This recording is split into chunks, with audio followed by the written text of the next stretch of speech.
Muhammad ya kawo ruwan Zamzam ba annabi Muhammad ya kawo Kaaba ba, aikin kakanni shi ne. Yasa an kaji an ce ruwan Zamzam, Zamzam nan kafan annabi Ismail ne Allah ya yi kufa ya kuli ya zo. Ba annabi Muhammad ne kamar kanna wasu da ba su san addinin mu ba, sai su ce wa annabin mu ya kawo Kaaba, annabin mu ya kawo ya sunan shinga ruwan Zamzam. A'a.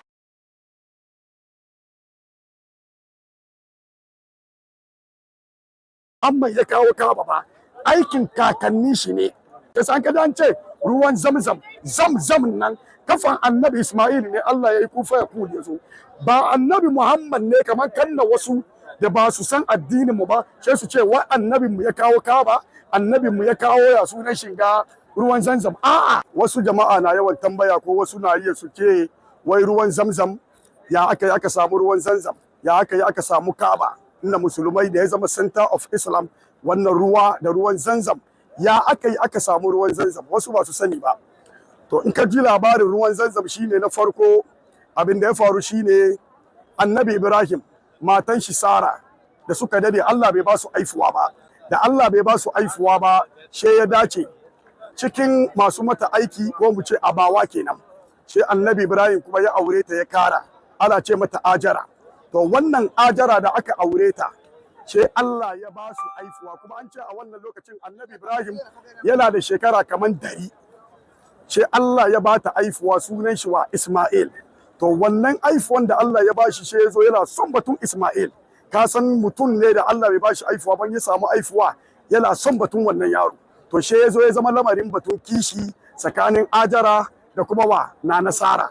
To she Allah subhanahu wata'ala ya oda annabi Ismail, annabi Ibrahim ya ce da annabi Ibrahim ya doki matan ga Ajara da wannan jinjiri yaro ya kawo su daga nan.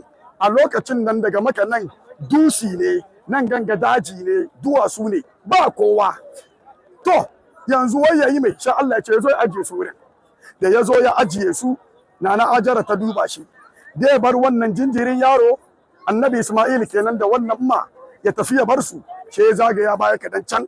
Allah ya ce bar su. She nana Ajara ta ce ku annabawa don abin da Allah ya ce ku yi ku aikata abu ne mai alheri maku.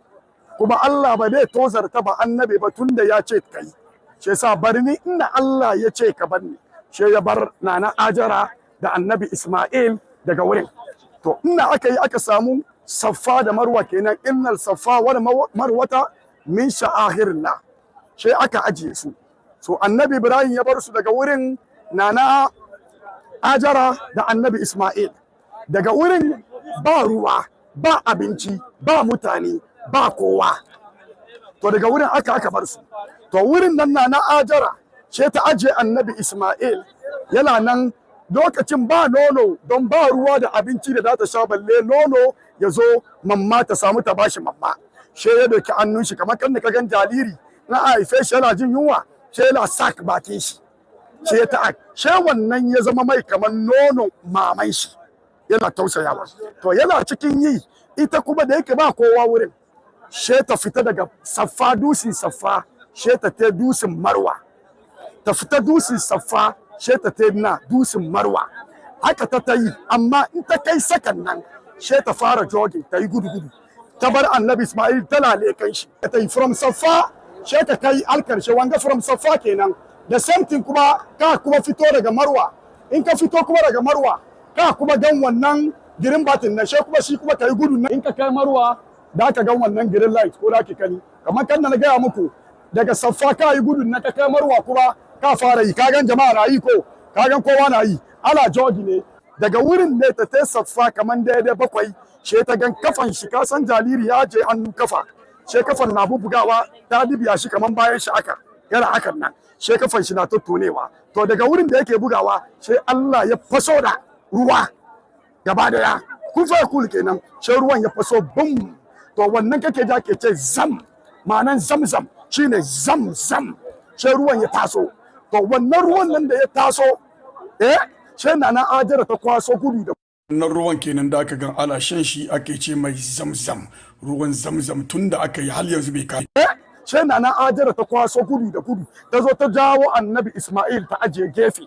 She ta me ta tara ruwan, tana tarawa da ruwa. She malaman tarihi suka ce in ba dan na Ajara ta tara annunta da wannan ruwan nan ba, to da wannan ruwa ya maimaye da duniya duk baki daya, shine ya zama ruwan mai zam zam. Sai san ka dan ce ruwan zamzam, zamzam nan kafan annabi Ismail ne Allah ya yi kufa ya kule zo, ba annabi Muhammad ne kamar kanna wasu da ba su san addinin mu ba sai su ce wa annabin mu ya kawo Kaaba, annabin mu ya kawo ya sunan shiga ruwan zamzam. A'a, ba annabi bane, ba annabi Muhammad ya kawo ruwan zamzam ba, ba annabi Muhammad ya kawo Kaaba ba, aikin kakanni shi ne.